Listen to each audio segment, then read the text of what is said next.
নমস্কার, আমার সকল শ্রোতা ও দর্শক বন্ধুদের স্বাগত। আমাদের মানুষের জীবনে দুঃখ, কষ্ট, ব্যথা, বেদনা, বিপদ আপদ এসব দুর্ভোগ আসে।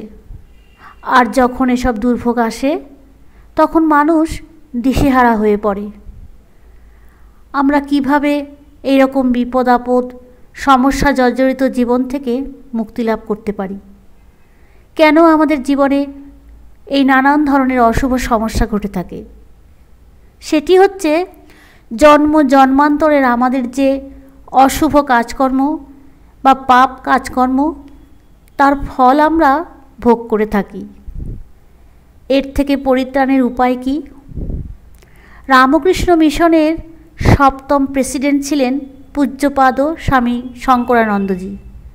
তাকে তার একজন সেবক ভক্ত একবার জিজ্ঞাসা করছেন, আচ্ছা মহারাজ, এমন কি কথা যা ঠাকুর শ্রী রামকৃষ্ণ পরমহংসদেব বলেছিলেন, যা কথামৃতে পাওয়া যায় না, লীলা প্রসঙ্গে পাওয়া যায় না, বা অন্য কোনো পুস্তকেও পাওয়া যায় না?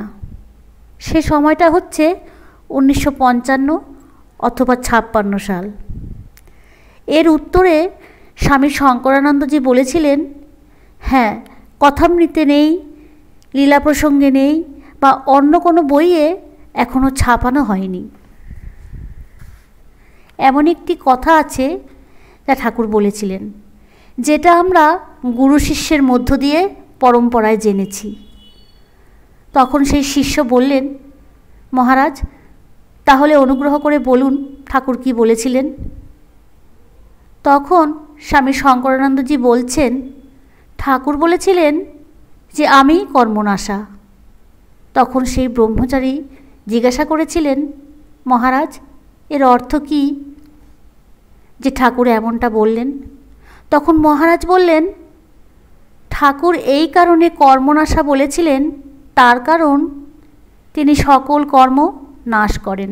অর্থাৎ গত জন্মের অশুভ পাপ, অন্যায় কাজকর্ম যা আমরা করে এসেছি বা এ জন্মে করছি, তার ফল তো আমাদেরকেই নিতে হবে। এই কর্মনাশা করতে পারেন একমাত্র ঠাকুর শ্রী রামকৃষ্ণ। এই প্রতিশ্রুতি ঠাকুর শ্রী রামকৃষ্ণ দিয়েছেন। ঠাকুর শ্রী রামকৃষ্ণ স্বয়ং বলছেন, আমিই কর্মনাশা। তার জন্য আমাদের যা করতে হবে তার পথও ঠাকুর শ্রী রামকৃষ্ণ বলছেন। ঠাকুর বলছেন, দিনান্তে একবার অন্তত ঈশ্বরের নাম স্মরণ করো।